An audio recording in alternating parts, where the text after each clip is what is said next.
This is the type of information that's really helpful if you have had to pivot towards moving from in-person workshops to an online environment, or perhaps you are just running a meeting or facilitating a session online. There are lots of ways that you can bring in engagement beyond the typical things that we think of. So that is what we are going to talk about today. So what are some of these tips so that you can run a more engaging workshop? Now, if we have never met before, my name is Kat and I help you create professional and engaging online presentations. I honestly feel like the person on the other side of the screen deserves better than simply a slide share and talking at you. So we are going to dig into this today, and this is a topic that I love, in case you couldn't tell.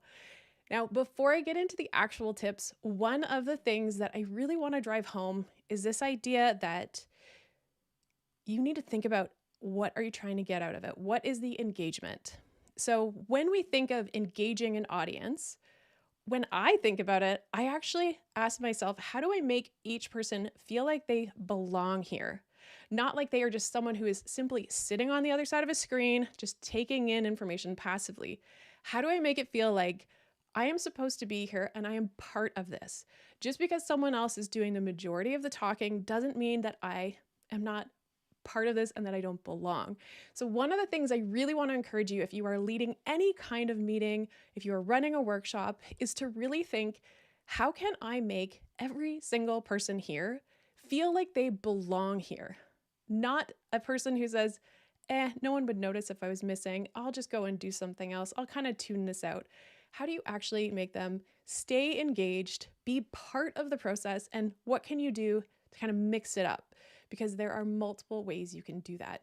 So that to me really is one of the things you want to ask first and foremost.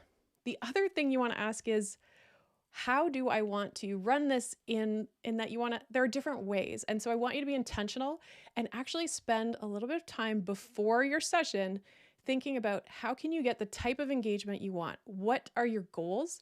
What are the outcomes? Why are you even running this? At the end of this session, whether it's a meeting or a workshop or a webinar, what do I want to have accomplished? What do I want people to walk away with? And how can I use tools of engagement for that? So those are some of the things I want you to think about before you start to actually craft your engagement plan. So what is the first thing that I'm going to share today? Oops, I skipped ahead. Set expectations. So setting expectations is the type of thing that you want to do early. And when I say set expectations, I'm really trying to say, how do you create the mood in the room so that people know exactly what they are getting? And there are a few different things that I mean by this. One is setting expectations for, what are they going to get out of this session? So why am I here? Why am I sitting here on this Zoom call or whatever you are using? What am I going to get out of it? Why do I want to perk up and pay attention? And that's the thing. Each person gets to decide where they place their attention. So why would they place the attention here? Even if it's mandated, maybe they're required to attend your workshop, what's actually going to make them stay present during your presentation? So you have to describe what they're going to get out of the session, why it's important to them. And even something that is not really exciting can still be the type of thing that you can turn it into something that's important. Why do I need to pay attention to this, even if it's not my favorite subject? What am I going to get out of it? Why does paying attention now pay off so that later I don't have to worry about this? So those are some of the things that you want to think about as far as, what is that person getting out of it? Now, the other thing for setting the expectations is clarity. So what are the rules of engagement? Pun kind of intended. So when it comes to the type of engagement, be clear. So oftentimes, maybe you've been in a meeting or an online Zoom call, and you've actually wanted to participate in some way, but you were not clear on how you should do so. Are you supposed to chat while the person is speaking? Are you supposed to wait? Do you want to raise a hand? Am I supposed to unmute myself? If it's not clear, people will sit back and they're not going to do anything. So you really want to take the time to be crystal clear on, what is this session going to be like? How are people going to have the chance to engage? And you want to also include information. If you are going to be running a breakout room, which is definitely one that I love, you want to tell people up front that at some point during this session, you are going to be moved into a smaller breakout room and you are going to be engaging with other people from this call. People want to know that type of thing up front so they can know what is coming and know to expect that. The other thing is that you really want to make it known tips around, do we ask questions while someone is speaking? Are we going to raise your hand as soon as you have one? Should you type that in there? So doing all of those things up front really is a great way to set the stage and to get people's expectations all on the same page. And the technique that I would love to express to you is kind of easy, early, and clear for setting those expectations. And on that note around easy, early, and clear, start with some type of engagement. So even if that's asking, where are you coming from? How's the weather where you are? Or something simple like, is everyone clear on what to expect today? So people they're able to respond yes or no. Now in this call, I am going to be sharing some of the different ways that you can get some early quick win engagement so that people are interacting right away. Because that's the other piece. If you don't start engaging with your audience until much later, well, they're not going to, they might just not, they might have tuned out by then. But if you start your workshop having an easy way for people to get engaged, then that is something that it sets the tone for your whole thing, and it is setting an expectation. Okay, so the next tip, which you got a sneak peek of before, is around, sorry. The next tip is diversify engagement. So when I say diversify engagement, think outside the box. There are actually a lot of ways that you can drive engagement in your workshop. And the reason that it's really important for you to diversify is that there are a mix of people on your call. There are going to be people who are more assertive like me, who ask questions or just reach out as soon as they have something. But there are also people who are more withdrawn or more introverted. Maybe they need more time to think about an answer, or they just not comfortable speaking up on a public call. And you want to respect that. And so by respecting all the different types and styles, you are able to really just appreciate that everyone does belong, and you are giving them different ways to come to the table and to take part in your workshop. Now, with diversifying engagement, there are a few that I want to share. So one of the first things that I think is underutilized is the poll. And so if you are actually using Zoom, there's a built-in poll function that I think people just kind of miss, or maybe they just don't know how to use it. But you can go in before a meeting and you can set up a poll. Now, don't overdo it. Maybe just have a couple of them. But having a poll at the start of the session, whether that is just taking the temperature in the room, checking in where everyone is, maybe if you're teaching something, getting a feel for how much knowledge someone has, these are all the types of things that you can do to just gauge how things are going or where the room is. Maybe you want it to be lighthearted and just have a poll that brings some levity to your situation. That's something that you can put in advance. Now, even if you don't use the technology, so maybe you don't want to use a Zoom poll or you don't want to have to think of that in advance, the other thing you could do is have a poll where you have closed answers like A, B, and C. Now, I like to use visuals. Now, an example of a visual that you could use to maybe bring some fun is to have 3 different ways someone could be feeling. Maybe someone who's feeling really zen, someone who's kind of in the middle, and then maybe you have a picture of a dumpster fire and just say, which one represents how you feel today? A, B, or C? And then people can just answer in the chat. So it's a way that brings that levity, maybe a little humor if that's appropriate for your workshop, but it's also a way to get that quick engagement early on. And it could be a great way to gauge the temperature in the room. How are the people in your meeting feeling right now as you go into this? This is really great for you as a facilitator to know what to expect. If a lot of people on your call are having a tough day, maybe they're in lockdown and they are trying to take care of their children who are on virtual education and they don't have as much capacity, you can then kind of alter and go with the flow and change things as needed.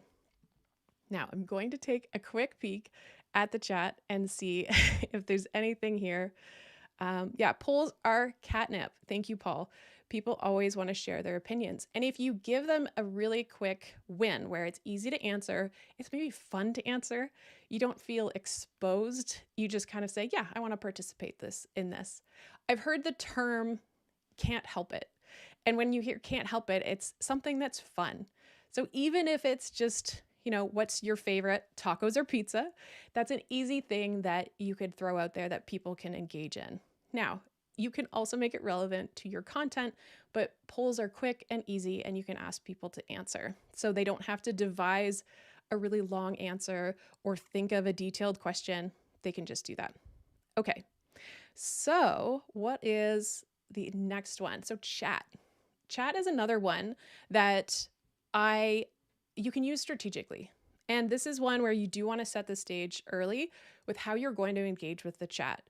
And so if people are trying to learn something and maybe it demands a little bit of a higher level of attention, then you could ask people to pause on the chat until they're asked to use it, if it's going to be a distraction. So you really want to know what is the level of engagement that you want, maybe while you're teaching a concept, or if the group is having a discussion or someone is speaking. If you don't want people using the chat, you want to set that tone early on. You want to make sure that that expectation is clear. Now, the other thing with the chat, though, is you can use it in creative ways. For example, I run a workshop on the 4 tendencies by Gretchen Rubin. There are 4 types, which is the upholder, the obliger, the questioner, and the rebel. And so part of that workshop is actually showing statements on the screen and asking, which tendency is this? And I've done it in a rapid fire method where I ask people to type as quickly as they can in the chat, which one is this? So not only is it a way to have engagement and no one has to worry about speaking or unmuting themselves, but it's also a way of saying, are you understanding the 4 tendencies? So when I show you these examples, are you getting the concepts? So it's another way to drive that learning as people are going through, but it's also really engaging and it's pretty fun. Now, there are going to be some people inevitably that just say, I'm not going to type quick enough. Other people are faster. And that's okay, because odds are that person is still paying attention to that rapid fire. Things are changing quickly. It's paced really well. And so you can see that. All right.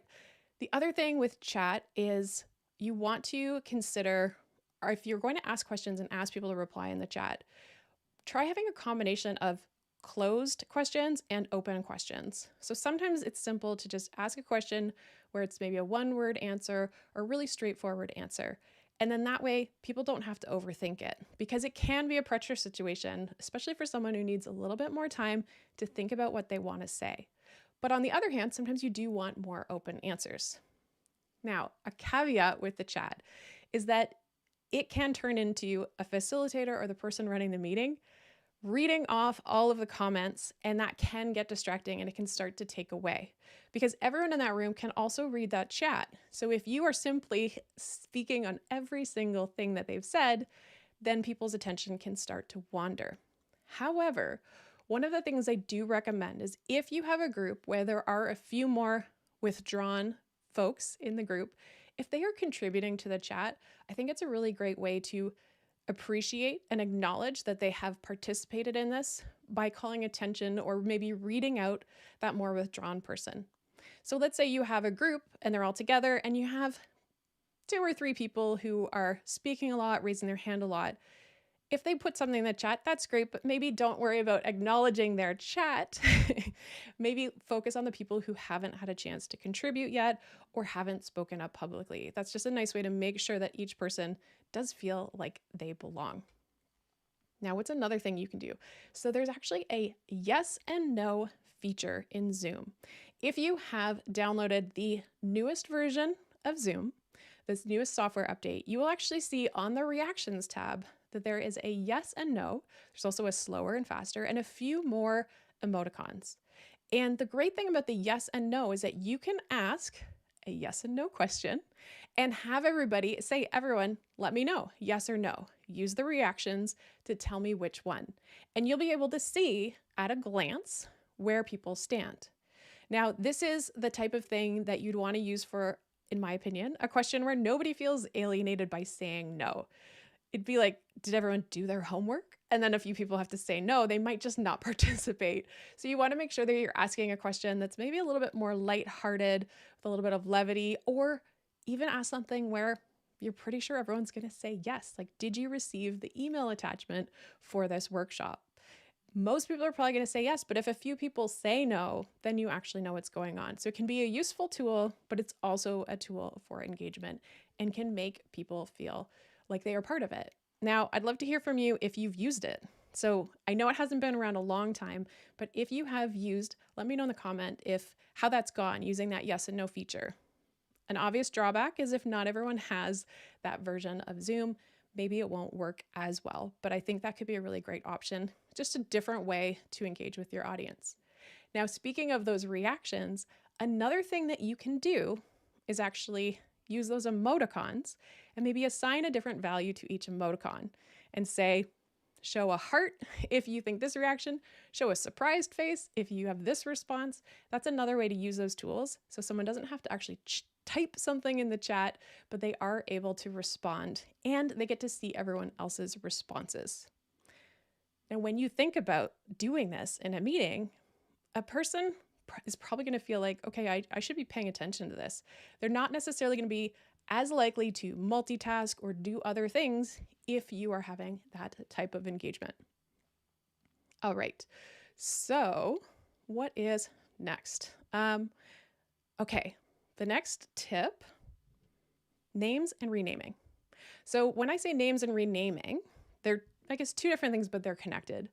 So one is that using a person's name when they are engaging is a nice way to acknowledge that they are here, that they are part of the group, and that they belong here. People respond when they hear their own name.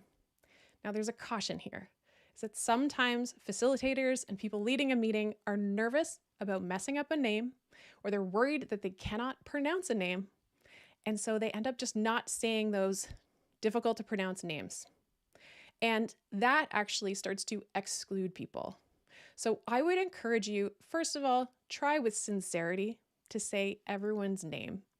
And you don't have to make a big deal of it. You don't have to kind of laugh at yourself or make a really awkward or contorted face. You can simply say, try to say the name. Say, I hope that I'm saying that right. I'm not sure if I am. Please let me know. You can do it in a sincere way where you're showing that you're making an attempt and that you would love to have assistance. Please let me know. You can correct me, and that's okay. But that is a way of acknowledging every single person in the room. And I think that's a really important quality. But if you are really nervous or if it's going to trip you up, then maybe pull back. But don't just say the few names in the room that you know how to pronounce and then leave off the others, because that does become something that people will notice that you are doing.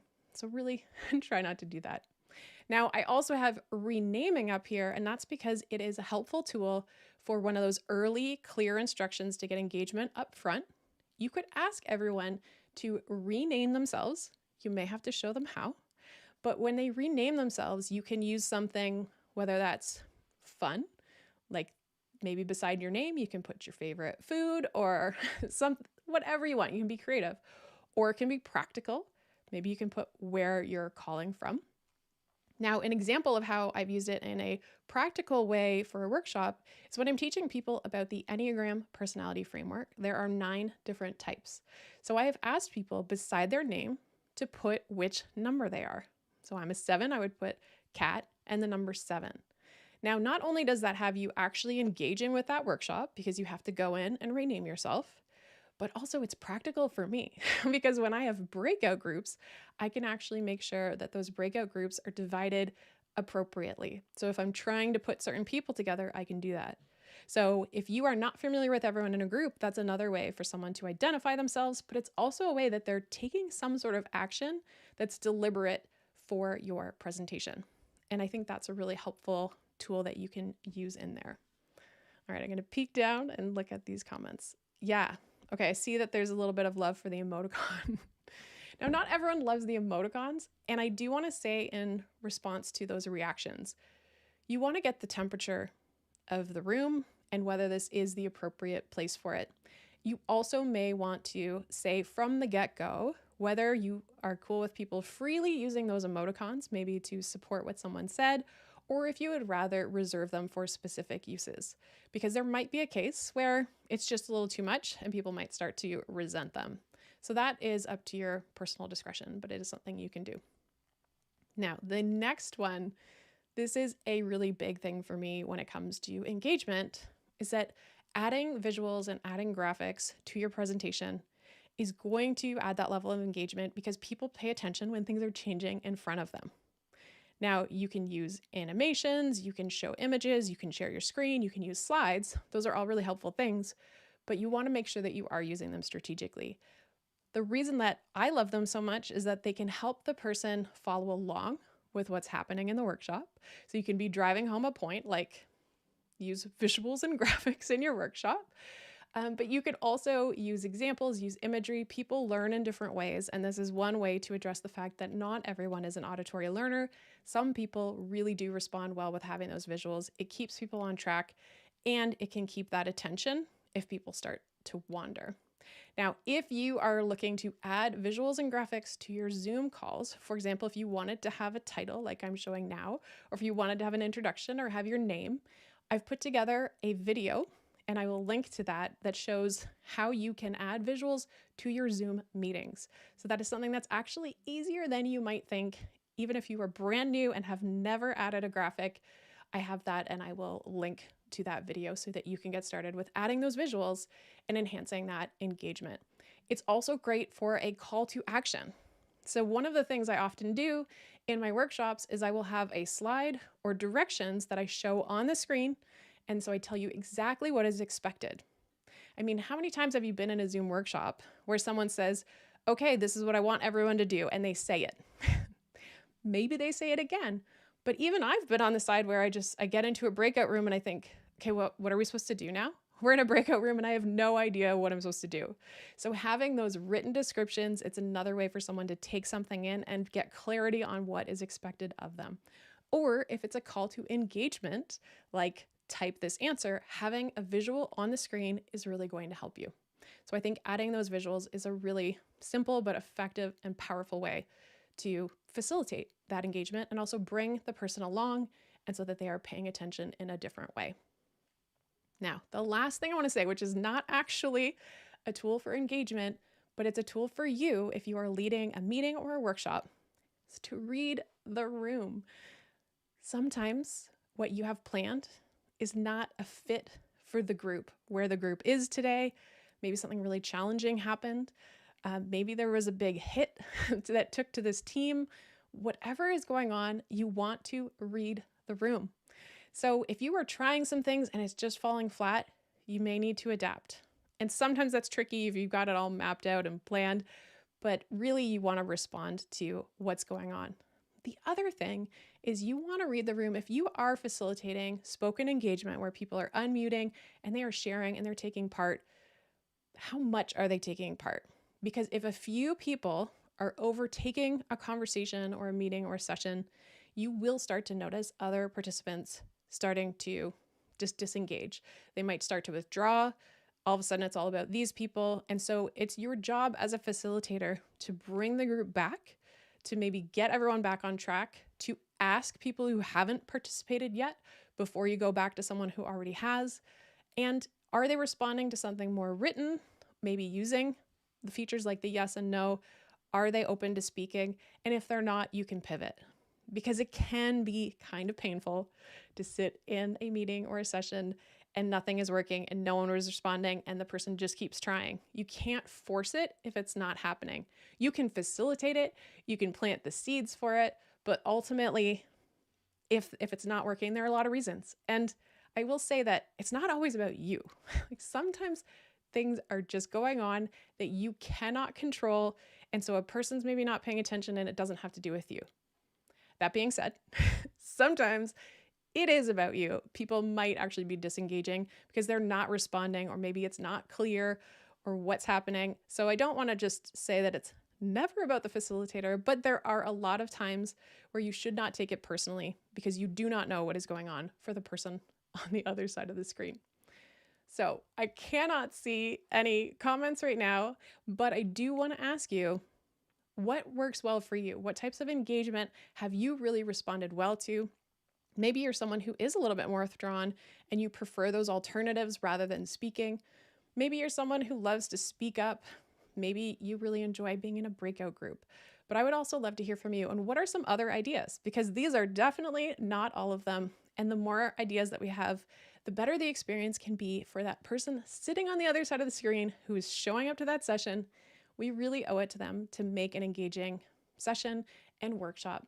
So let me know in the comments, and thanks so much for watching this and joining me.